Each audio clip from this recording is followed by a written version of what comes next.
This conference will now be recorded. बिस्मिल्लाहिर्रहमानिर्रहीम rabbi इश्रह ली सदरी व यस्सिर ली अमरी वहलुल उक़दतम मिन लिसानी यफ़क़हू क़ौली।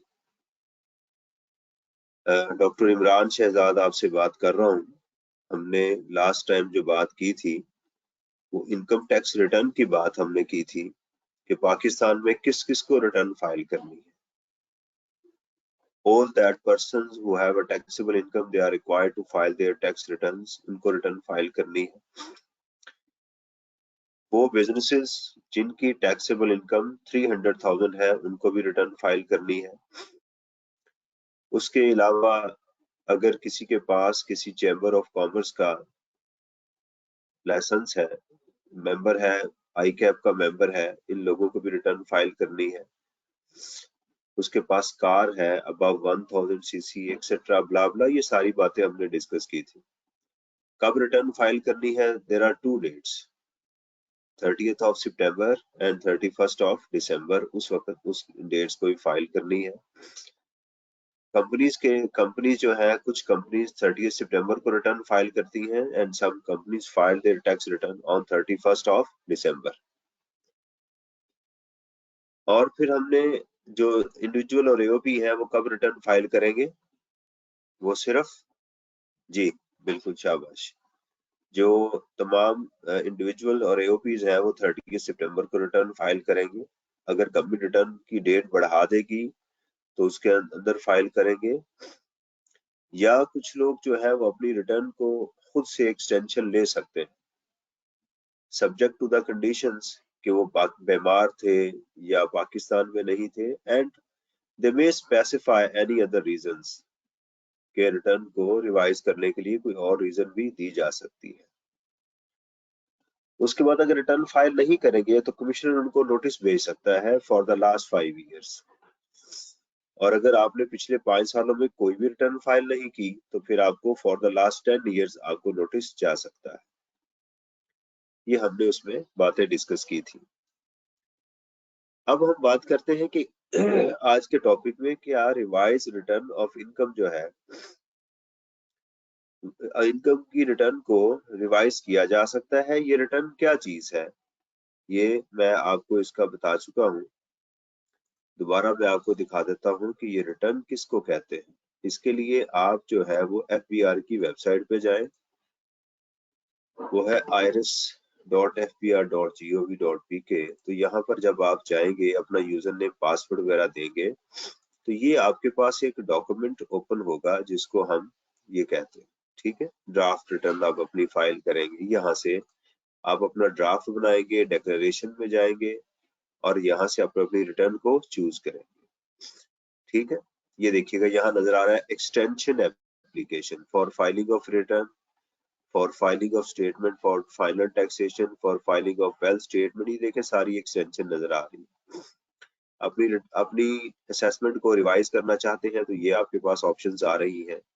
क्लियर, ये सारी चीजें ये है, इसको हम इनकम टैक्स रिटर्न कहते हैं। एक प्लेटफॉर्म है जिसके थ्रू आप अपनी तमाम इंफॉर्मेशन FBR को जमा करवा सकते हैं। ये देखिएगा यहाँ पर अपील्स का आपको कॉलम नजर आ रहा है कि आप अपील करना चाहते हैं टैक्स डिपार्टमेंट में, किसी जो कोई केस आपके खिलाफ है तो उसकी आप यहाँ दे सकते हैं। ओके, ये सारी चीजें यहाँ पर मौजूद है।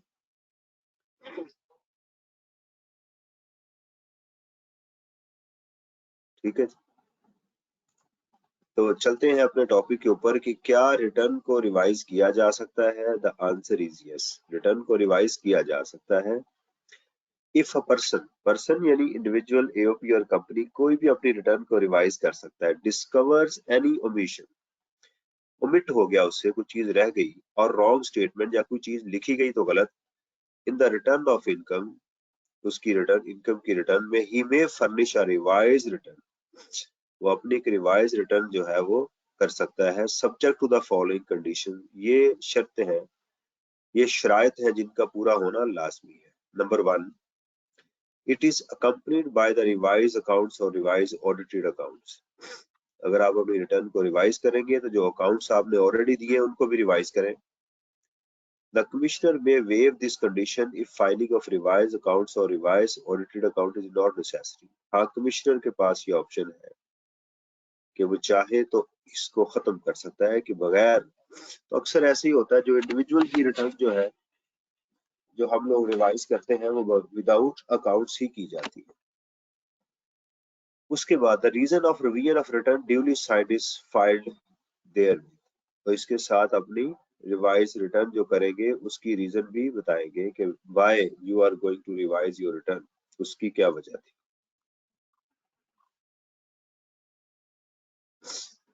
ओके जी। कहता है it is accompanied by the commissioner's approval in writing for revision of return. और आप कमिश्नर की अप्रूवल लेंगे, विदाउट कमिश्नर की अप्रूवल के आप रिटर्न रिवाइज नहीं करेंगे। हाँ, अब सवाल ये है कि क्या हर सूरत में हम जो है उसकी लेंगे, परमिशन लेंगे कमिश्नर की? The answer is no. ये वो चीजें हैं जहां पर आपको कमिश्नर की अप्रूवल नहीं चाहिए। ये बात नोट कीजिएगा कि आपको एग्जाम में पूछा जा सकता है कि आप कब जो है वो कमिश्नर की अप्रूवल लेंगे और कब कमिश्नर की अप्रूवल नहीं लेंगे। तो एनी हो, आपको कमिश्नर की अप्रूवल तो चाहिए। लेकिन अब देखिएगा, if the revise return is filed with in 60 days of filing of return. अगर आप अपने रिटर्न को फाइल करते हैं तो विद इन 60 डेज आप क्या कर सकते हैं, उसमें आपको उसकी परमिशन की अप्रूवल की जरूरत नहीं है। मैं आपको इसकी एक झलक दिखा देता हूँ ताकि आपको प्रैक्टिकली भी साथ साथ चीजें समझ आ रही।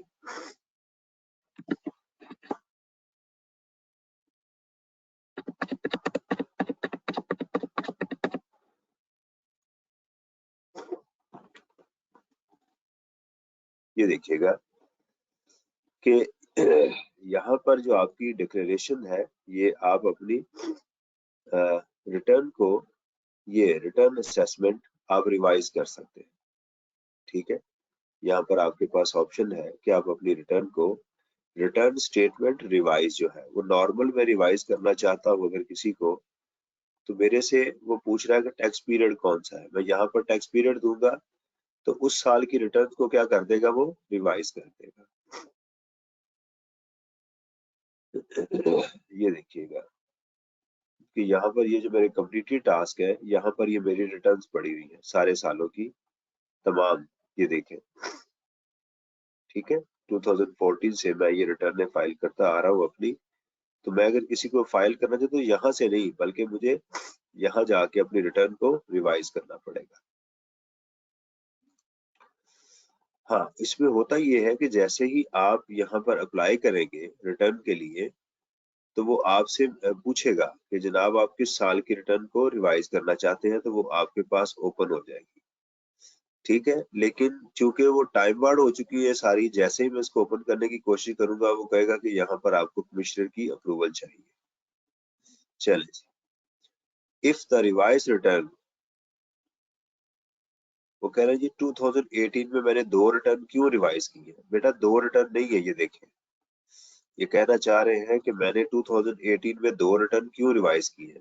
पहले ये होता था कि पहले आपकी रिटर्न अलग जाती थी, स्टेटमेंट अलग जाती थी, यानी वेल स्टेटमेंट अलग जाती थी, रिटर्न अलग जाती थी। अब 2019 और ऑनवर्ड इन्होंने क्या किया है कि रिटर्न और वेल स्टेटमेंट को इकट्ठा कर दिया हुआ है। अगर आप इसमें पीछे देखें तो यहाँ भी आपको दो दो ही नजर आ रही है। ये देखिए 2017, 16, राइट, इस तरह।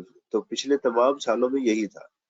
अब इन्होंने वेल स्टेटमेंट और रिटर्न को सबको एक ही जैसा कर दिया हुआ है। ये इनका सवाल था। चले जी, अपने टॉपिक के ऊपर दोबारा चलते हैं। मैंने कहा चले आपको बाकी चीजें भी साथ साथ मैं दिखाता चलूं। If the commissioner, it is accompanied by the commissioner's approval in writing for revision of return। अच्छा जी, if revised return is within 60 days, अगर 60 दिनों के अंदर रिटर्न रिवाइज करेंगे तो फिर कमिश्नर की अप्रूवल नहीं चाहिए, सॉफ्टवेयर आपको ऑटोमेटिकली ये दे देगा। Where the revised taxable income is more than the taxable income, अगर आपने पहले कहा कि मेरी 1 लाख रुपए इनकम है, अब आप कह रहे हैं मेरी 2 लाख रुपए इनकम है, बढ़ा दी, टैक्स बढ़ा दिया, फिर भी आपको कमिश्नर की अप्रूवल नहीं चाहिए। Where the commissioner does not give his approval rejection within 60 days of filing of application। अब लेट्स सपोज कि 60 डेज एक्सपायर हो गए उसके बाद you have applied to the commissioner, आप कमिश्नर के अप्लाई किया कि जनाब मुझे आप रिटर्न रिवाइज करने की इजाजत दें। And commissioner does not give his approval, commissioner अपनी अप्रूवल नहीं देता, ना उसको रिजेक्ट करता है, तो फिर ऑटोमेटिकली आफ्टर 60 डेज आपको ये इजाजत मिल जाएगी कि आप अपनी रिटर्न को रिवाइज कर लें। ठीक है जी।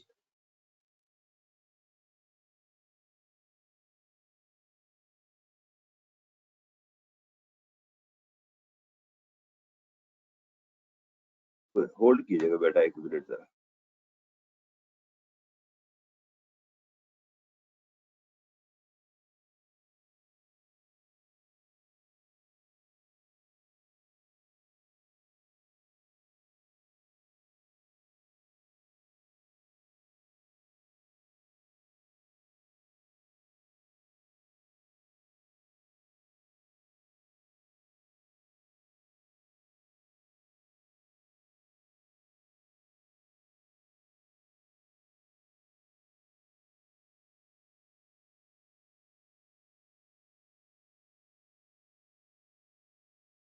अच्छा जी, तो ये हमने 3 बातें डिस्कस की कि यहाँ पर कमिश्नर की अप्रूवल आपको नहीं चाहिए, राइट। उसके बाद है जी, ये कंडीशन देखें चलती जा रही है। फर्स्ट कंडीशन क्या थी कि आप अपने अकाउंट्स वगैरह देंगे, राइट, अपनी रिटर्न को रिवाइज करें अगर आपको ओमिशन है, कमिश्नर की अप्रूवल चाहिए। मैं दोबारा जरा आपको ये चीजें बता दूं। बेसिकली रिटर्न रिवाइज करने के लिए देर आर 4 कंडीशन। नंबर 1, आप रिवाइज अकाउंट्स देंगे, ओके, ये पहली कंडीशन थी। नंबर 2, आप रीजन बताएंगे, ठीक है। और नंबर 3, इसमें आपको क्या चाहिए, कमिश्नर की अप्रूवल चाहिए। And number 4, taxable income is not less than the income or loss is not more than the loss. तो इसके अंदर आपकी जो इनकम है, अगर आप अपनी रिटर्न को रिवाइज करना चाहते हैं, अब आप अपनी टैक्सेबल इनकम को रिड्यूस नहीं कर सकते। समझ आ रही है ना, आप अपनी इनकम को रिड्यूस नहीं कर सकते। अच्छा, अब आप कहेंगे कि सर इनकम को रिड्यूस नहीं कर सकते तो फिर रिवीजन का क्या फायदा। देखिए, टैक्सेबल इनकम के अंदर सिर्फ आप अपनी इनकम को बढ़ा सकते हैं, रिवीजन के अंदर कम नहीं कर सकते। अगर आप अपनी इनकम को कम करना चाहते हैं तो उसके लिए क्या तरीकेकार है वो मैं आपको बताता हूँ। ये देखिए, डिक्लेरेशन में जाके हम रिवीजन की एप्लीकेशन देंगे। ये देखिए, नजर आ रहा है आपको।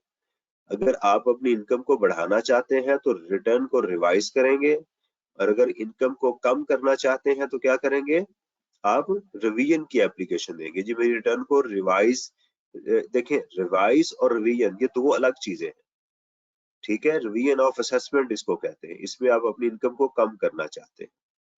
और ये देखिएगा उसकी एक्सटेंशन की आपके सामने नजर आ रहा है कि आप अपनी इनकम को क्या कर सकते हैं, एक्सटेंशन के लिए भी आप अप्लाई कर सकते हैं। तो ये सारी चीजें आपको नजर आ रही है। रिटर्न आपने सबमिट करनी है तो ये वाली चीजें हैं। कम इनकम को बढ़ाना है तो आप रिवाइज में जाएंगे, डेट को बढ़ाना है तो आप इधर जाएंगे, और अपनी इनकम को कम करना है तो रिवीजन ऑफ असेसमेंट में आप जाएंगे।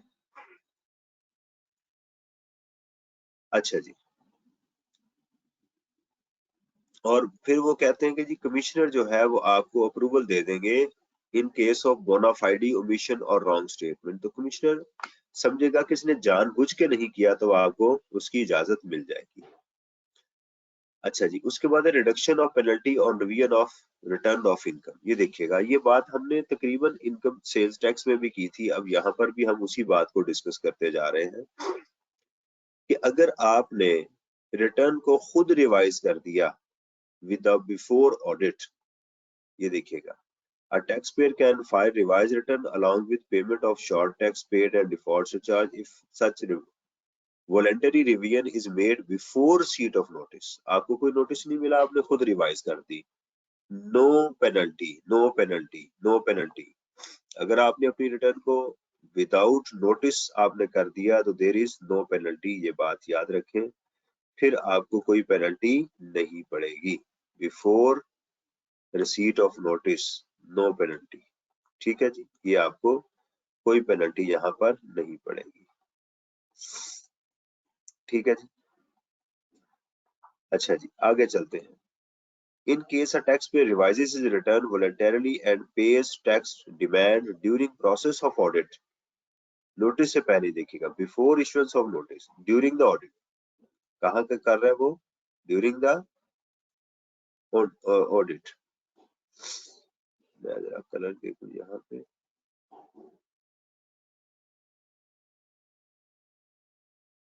एक मिनट जी, मैं यहाँ पेन ले लूं जरा।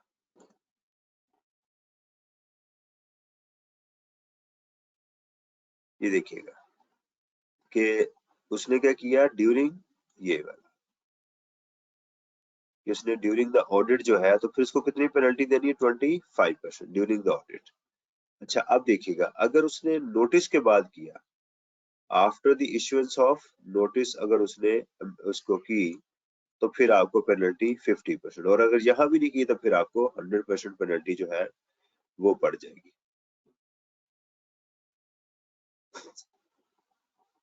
ठीक है जी, तो ये हमारा ये पॉइंट क्लियर हो गया कि आपने क्या करना है इसके अंदर। ठीक है,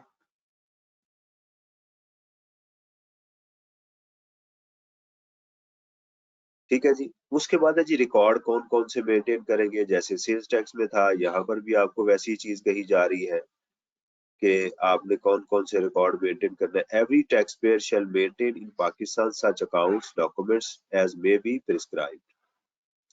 The commissioner may disallow or reduce taxpayer claim for a reduction if the taxpayer is unable without reasonable cause to provide receipt or other evidence of transaction। देखें, अगर आपसे कोई, आपने कोई एक्सपेंस क्लेम कर रहे हैं, आप कोई क्रेडिट क्लेम कर रहे हैं, कोई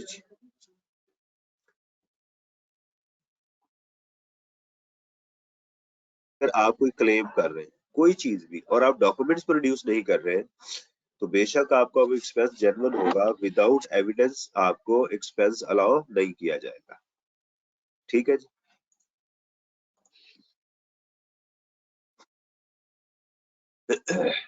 ओके जी। नेक्स्ट चलते हैं इसमें, the prescribe record shall be maintain for 6 year. ये बात आपने जरा नोट करनी है कि कितनी देर के लिए आपने ये रिकॉर्ड जो है वो मेंटेन करने for 6 years after the end of the tax year to which they relate. जिस साल से वो रिलेट कर रहे थे उसके 6 साल के बाद आपने मेंटेन करने हैं। ये मैं आपको जरा यहाँ पर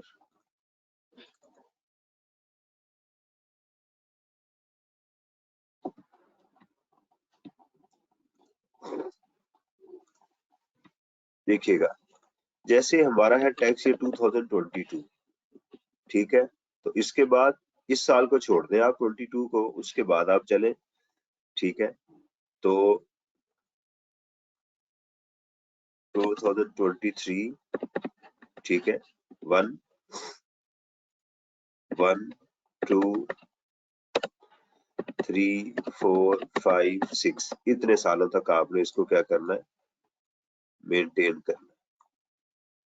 ठीक है, यानी आपने 2000 जो आपके अकाउंट्स जो आपने रिटर्न फाइल की है 2022 को, उसके तमाम documents you have to maintain for up to 2028, 2028 तक आपने उसको मेंटेन करना। ये बात ज़हन में रखिएगा। थोड़ा पानी देना है इसको।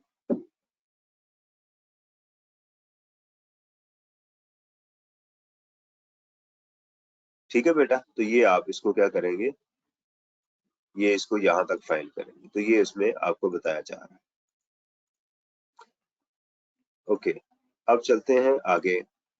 However, where any proceeding is pending before any authority or court, the taxpayer shall maintain the record till final decision। तो अगर ये पेंडिंग हो रहा है तो फिर आपके लिए 6 साल नहीं है, जब तक ये केस लगा रहेगा ये रिकॉर्ड आपके पास मौजूद रहेंगे।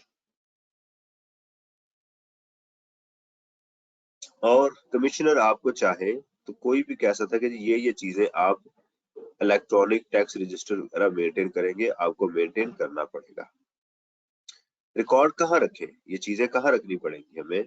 The record required to be the record required to be maintained by the taxpayer shall be kept at the business place or where the business is carried on in more than one place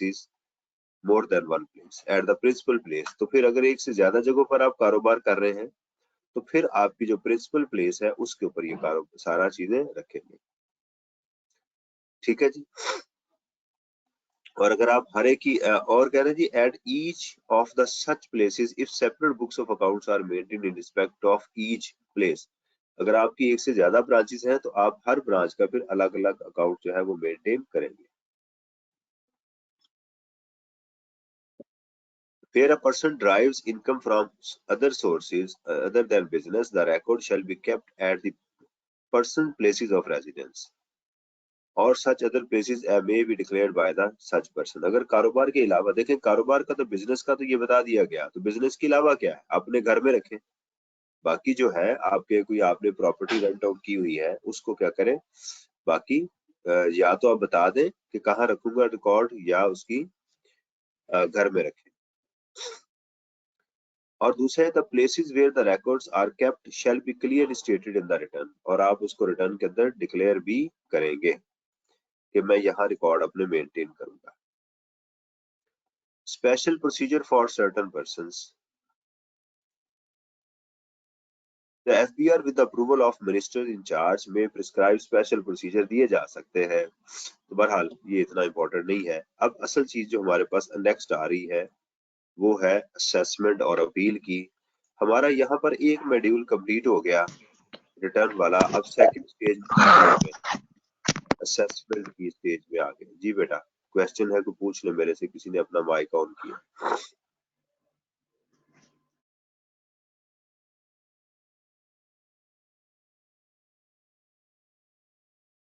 चले अगर नहीं लिखा तो फिर ठीक है, अगर नहीं है तो फिर ठीक है। असेसमेंट क्या होती है, देखिएगा मैं आपको दोबारा असेसमेंट की वो दिखाता हूँ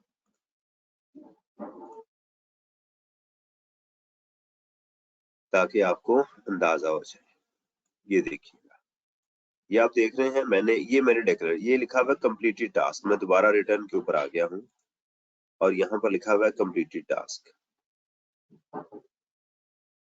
एक मिनट बेटा होल्ड।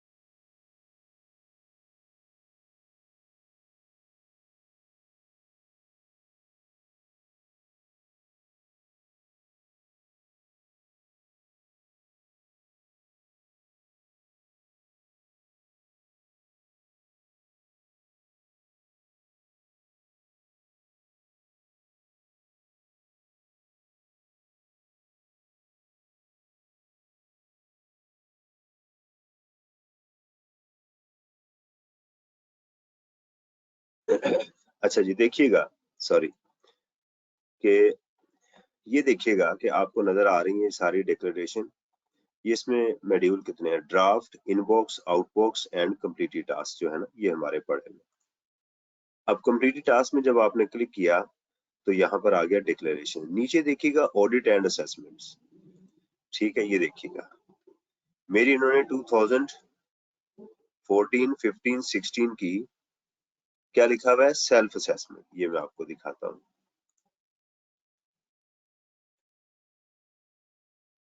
ये पुरानी इंफॉर्मेशन आपके पास ये आ रही है,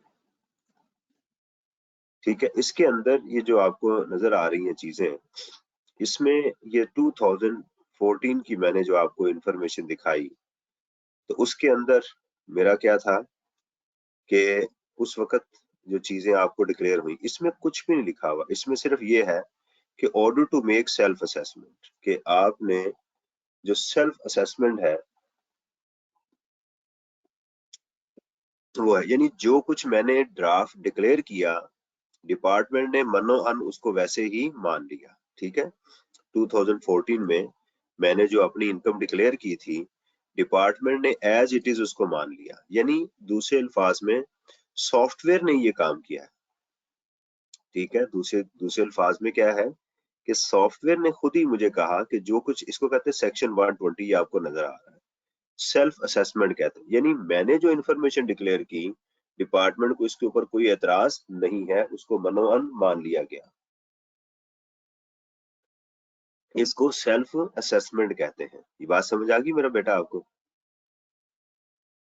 तो यहाँ पहला सेक्शन हमारे पास आता है 120 सेल्फ असेसमेंट का। ठीक है, अच्छा सेल्फ असेसमेंट में कुछ भी नहीं होता। सेल्फ असेसमेंट में दोबारा सुन लीजिएगा, सेल्फ असेसमेंट में कुछ भी नहीं होता। सेल्फ असेसमेंट क्या है? जो आपने रिटर्न फाइल की, सॉफ्टवेयर ऑटोमेटिकली आपको क्या कर देगा, उसमें क्लियर कर देगा। चलिए आगे चलते हैं। कहता है a return of income other than a revised return filed by a tax payer shall be considered as an assessment of taxable income. ठीक है, अदर देन रिवाइज नहीं की अगर आपने तो उसको असेसमेंट समझा जाएगा। However if a return of income filed is not complete, अगर आपकी रिटर्न कंप्लीट नहीं है, the tax payer shall be required by the commissioner to complete the return. तो फिर कमिश्नर आपसे कहेगा भाई अपने क्वाइफ जो जो चीजें मिसिंग है वो आप जमा करवा दें। A return of income shall be treated as complete, ये एग्जाम में सवाल आ चुका हुआ है कि कंप्लीट रिटर्न कब समझी जाएगी। ये बात याद रखिएगा। Number 1, in the prescribed form. कौन सा प्रिस्क्राइब? प्रिस्क्राइब से क्या मुराद है? देखिएगा ये प्रिस्क्राइब है, ये जो फॉर्म है जो आपको भी नजर आया था, ये प्रिस्क्राइब फॉर्म होती है। ये यानी जैसे टैक्स डिपार्टमेंट ने कहा उसको हम प्रिस्क्राइब फॉर्म कहते हैं। ठीक होगी बात? ड्यूली साइंड, इसमें साइन क्या होते हैं? सिग्नेचर होते हैं। जो जब हम लॉग यूजर नेम पासवर्ड देते हैं तो उसी को ही क्या कहते हैं? Duly signed, duly signed. State the prescribed information. Prescribe क्या क्या है? आपकी सैलरी क्या है, आपका नाम क्या है, आपने रेंट कितना आया, आपका टैक्स कितना जमा, उसको प्रिस्क्राइब्ड इंफॉर्मेशन कहते हैं। Together with the declaration of records kept, उसमें एंड के ऊपर जाके एक डिक्लेरेशन आती है। In the context of business copy of accounts, ये आपको साथ देनी पड़ेगी। Accompanied with evidence of payment of due tax due as per return of income, और साथ आपको इसका एविडेंस भी प्रोड्यूस करना पड़ेगा। ठीक है, ये नॉर्मली आप अगर जाएंगे ना इसमें सॉफ्टवेयर में, ये भी मैं आपको दिखा दूं, तो ये जो होता है ना MIS, ये देखें इंफॉर्मेशन सेंटर, तो इसके अंदर जब आप डेट देंगे ना यहाँ से, तो ये ऑटोमेटिकली आपकी सारी डिटेल जो है ना ये आपको प्रोवाइड कर देगा। अंडरस्टैंड? इसमें सारी इंफॉर्मेशन आपकी मौजूद होती है MIS के अंदर। Accompanied with a well statement and well statement reconciliation. जैसे अभी किसी स्टूडेंट ने पूछा कि सर ये आपने लास्ट ईयर में दो दो रिटर्न क्यों फाइल की हुई है, 2018 में, 2016 में, ये 17 में, क्योंकि उस वक्त रिटर्न और वेल स्टेटमेंट दोनों अलग अलग जाती थी। अब क्या हो गया? अब दोनों इसके अंदर ही वेल स्टेटमेंट और वो सारी चीजें मौजूद होंगी। ठीक है, मैं इसलिए इसको ओपन नहीं कर रहा कि आपको मेरी फिर सारी पर्सनल इंफॉर्मेशन का पता चल जाएगा, इसलिए मैंने मैंने बड़ी पुरानी रिटर्न आपके साथ ओपन की है। करंट सिचुएशन क्या है वो मैं जानता हूँ या FBR जानता है। ठीक है, वेल स्टेटमेंट का भी वो कहते हैं, वेल स्टेटमेंट का भी आप बता दें। वेल स्टेटमेंट के लिए मैंने आपको बेटा बताया था कि आप मेरे चैनल पे चले जाएं, उसके अंदर मैंने बड़ी डिटेल के साथ, आप यहाँ पर मेरे चैनल में चले जाएं और चैनल में आपने यहाँ पर जो है वो प्ले लिस्ट लेनी है। प्ले लिस्ट में यहाँ पर वेल स्टेटमेंट होगा, विद होल्डिंग टैक्स है ये, देखिएगा कहीं आपको वेल स्टेटमेंट नजर आ जाएगी।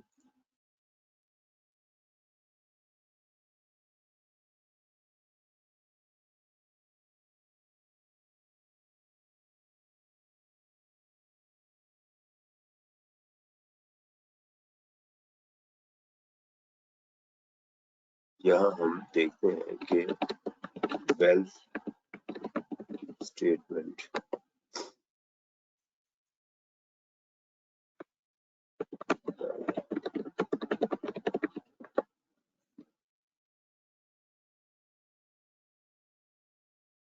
ये मेरा ख्याल है कि ये जो पार्ट 1 है ना आपने उसको देखना है।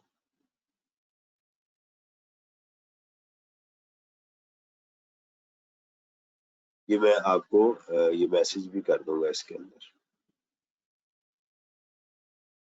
ठीक है, बहरहाल ये जो आपने यहाँ पर जाके ना वेल स्टेटमेंट के अंदर जो सारी चीजें हैं ये वाला पार्ट 1 आपने देखना है। आप नेट पे जाके यहाँ लिखिएगा यूट्यूब में well statement by Imran Shahzad, तो ये क्वेश्चन आपके एग्जाम में आ चुका हुआ है, तो ये आप वहां पर जाके इसको देख लीजिएगा। ठीक है, ये मैं आपको अभी इसका लिंक भी शेयर आपके साथ कर देता हूँ ताकि आपको मसला ना आए।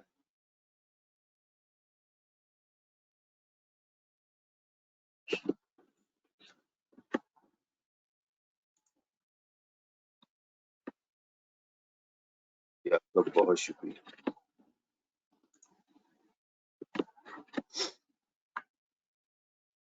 ठीक है जी, तो ये मैंने आपको उस पर शेयर भी कर दिया।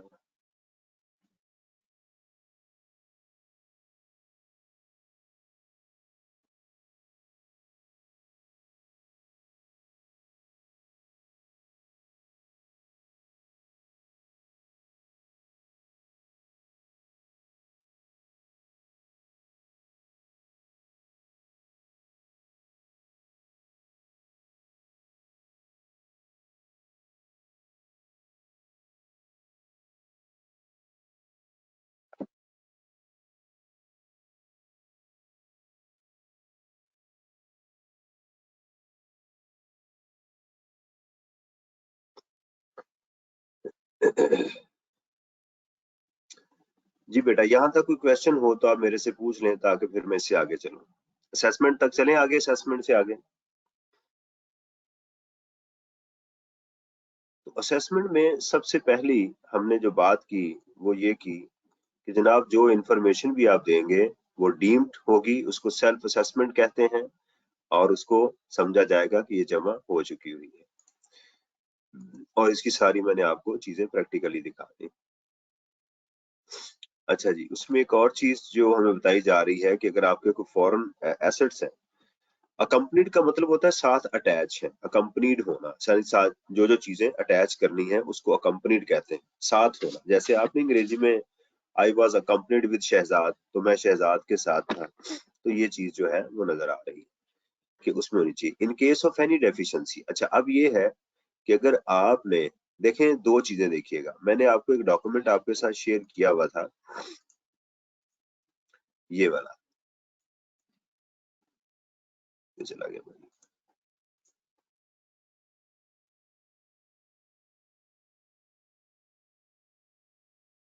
ये डॉक्यूमेंट मैंने आपके साथ शेयर किया हुआ था, इसके अंदर मैंने टाइमलाइंस दी हुई है, ये देखिएगा। इस टाइमलाइन को, return of income E filing कब की जाएगी, 30th and 31st of December, आगे मैंने उसकी एग्जांपल्स कोट कर दी। वेल स्टेटमेंट्स जैसे रिटर्न होगी उसके साथ जाएगी। अगर आपने रिटर्न फाइल नहीं की, notice by CIR for commissioner of inland revenue for filing of income tax return, ठीक है, for the last 5 years, for the tax year this the last date with commissioner is this date, ठीक है, that is 5 year। For filing of return, if no return is filed in the last 5 years, तो फिर 10 सालों के लिए notice आपको दिया जा सकता है। ये टाइम और साथ साथ मैंने इसकी एग्जांपल दी है, ये बड़ी मेहनत से काम किया हुआ है इसके ऊपर दबाव। अच्छा, उसके बाद है फाइलिंग ऑफ रिटर्न की, तो यहाँ से आपने ये जो अभी डेट्स आएंगी मैं पढ़ूंगा, इसके साथ साथ इस डॉक्यूमेंट के साथ आपने उसको देख लेना है। ये एक इम्पॉर्टेंट चीज थी हमारे लिए सॉरी।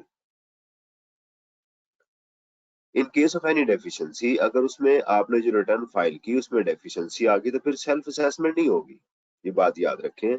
सेल्फ असेसमेंट उसी सूरत में होगी कि अगर आपकी रिटर्न कंप्लीट है तो, अदरवाइज सेल्फ असेसमेंट नहीं होगी। इन केस ऑफ एनी डेफिशिएंसी, अगर उसमें कोई डेफिशिएंसी आ गई, आपने वेल स्टेटमेंट जमा नहीं करवाई, आपने कोई डॉक्यूमेंट्स नहीं जब उसमें साथ किए, आपने कोई प्रॉब्लम क्रिएट की हुई है, the commissioner shall issue a notice within 180 days from the end of the financial year in which the return was furnished। अब देखिएगा, मैं इसी से ही मैं आपको दोबारा उस एग्जांपल में लेकर चलता हूँ।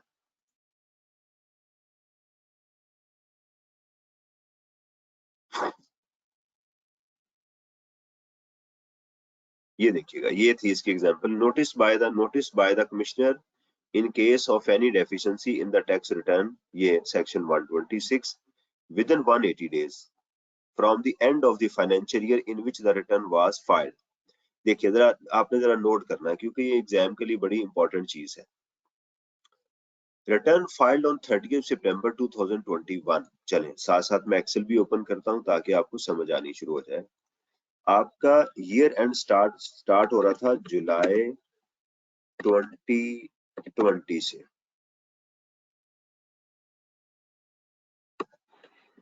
ठीक है, और इसकी ईयर ये स्टार्ट है, बिगिनिंग है, और ये एंड है। तो ये हो रहा है जून 21 को आपने रिटर्न फाइल कर दी 30 सितंबर 2021 को, ये आपने रिटर्न फाइल कर दी हुई है। जरा देखिएगा, अब 180 डेज स्टार्ट होने हैं ना, कहां से? फ्रॉम, ये देखिएगा, from the end of the financial year in which the return was filed, जिसमें आपने रिटर्न फाइल की थी, ठीक है। अच्छा, अब देखिएगा ये फाइनेंशियल ईयर कब एंड होगा, ये वाला जिसमें आपने रिटर्न फाइल की है, ये जाके एंड होगा 30 जून 2022 को। आपने जब रिटर्न फाइल की तो उसके बाद ये फाइनेंशियल ईयर एंड होगा 30 जून को।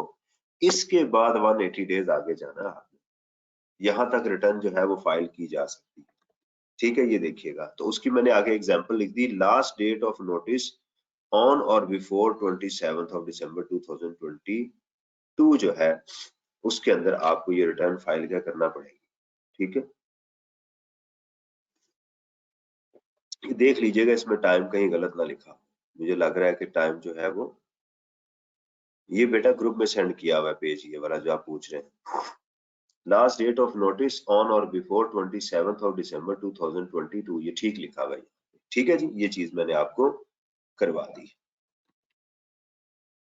मैंने इसलिए किया क्योंकि इस तरह के एग्जाम में क्वेश्चंस आ रहे हैं, इसलिए मैंने आपको इसकी वो बता दी हुई है। ऑडिट बाय द कमिश्नर, क्या ऐसा पॉसिबल है कि कमिश्नर आपके केस को ओपन करके उसका ऑडिट कर ले? अब ये सवाल आ गया। देखिए, अब क्वेश्चन को जरा समझने की कोशिश करें। हमने रिटर्न फाइल कर दी, तमाम क्वेश्चंस लॉ जो है वो बड़ी खूबसूरती से एड्रेस कर रहा है। रिटर्न फाइल करनी थी, किसने करनी थी, कब करनी थी, नहीं की तो क्या होगा, रिटर्न को रिवाइज किया जा सकता है, बिल्कुल किया जा सकता है, कब तक रिवाइज किया जा सकता है, क्या कंडीशंस होंगी, सारी बातें बता दी गई उसके अंदर। अब अगर रिटर्न में कोई प्रॉब्लम होगी तो क्या होगा, उसकी भी हमने बात जो है वो, ठीक हो गया। उसके बाद आपने जब रिटर्न फाइल कर दी, अगर वो कंप्लीट है, कंप्लीट से क्या मुराद है हमने बता दिया, तो फिर उस रिटर्न को क्या समझा जाएगा, सेल्फ असेसमेंट समझा जाएगा। अब आ गया जी audit by the commissioner and selection for audit by the FPR, ठीक है। अच्छा, मैं ये करता हूं कि जब ये ब्रेक होगी तो मुझे आपने याद करवाना है, तो मैं आपको डीएस ऑडिट का ये लिस्ट दिखाऊंगा कि जो डीएस है, डिटेल स्क्रूटनी में जो लोग आते हैं वो कौन कौन है, तो उसकी इंफॉर्मेशन भी मैं आपको यहाँ से दिखाऊंगा। Audit by the commissioner, commissioner जो है वो ऑडिट कर सकता है, बिल्कुल कर सकता है। द कमिश्नर में कॉल फॉर एनी डॉक्यूमेंट्स, कोई मांग सकता है, कॉल मांग सकता है documents including books of accounts of any of the previous 6 years, क्योंकि ये भी हमने पढ़ा था कि आपने 6 ईयर तक उसको मेंटेन करना है for conducting audit of any person. The commissioner or any other authorised officer is allowed, commissioner या कोई भी बंदा जिसको कमिश्नर ने अलाउ किया हो, access to the electronic and use of machines and software on which such data is kept. Such machines and duly attested hard copies of data may be taken into account. Possession ये ली जा सकती हैं without any notice. The commissioner shall conduct an audit, बाकी किताब, and may call for other appropriate, वही बात तकरीबन repeat हो रही है। अब ऑडिट हो गया, अब after obtaining tax payers explanation, और उस ऑडिट के बाद जहां कोई प्रॉब्लम्स होगी फिर उसकी टैक्स पेयर्स की एक्सप्लेनेशन मांगी जाएंगी on all that issues raised in the audit report. The commissioner में अमेंड द असेसमेंट, ये याद रखें, अमेंड, अमेंड कहते हैं बढ़ाने को, अमेंड कहते हैं बढ़ाने को, अमेंड किसको कहते हैं, बढ़ाने को।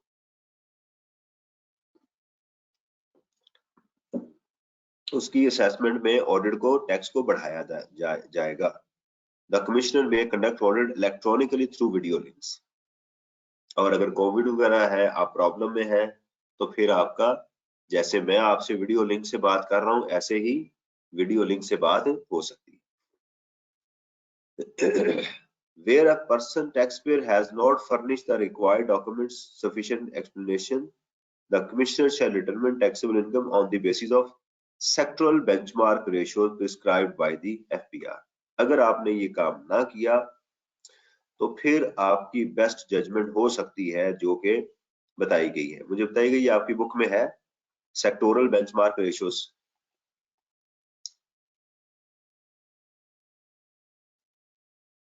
अच्छा जी, ये क्या चीज है?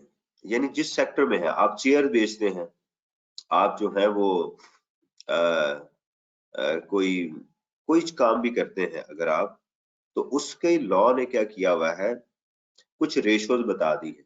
जैसे आपको याद होगा सेल्स टैक्स के अंदर हमने बात की, उसके बिजनेस को देखा जाएगा, कंपैरेटिव बिजनेस को देखा जाएगा, नंबर ऑफ पर्सन को देखा जा सकता है, कैपिटल एम्प्लॉयड को देखा जा सकता है।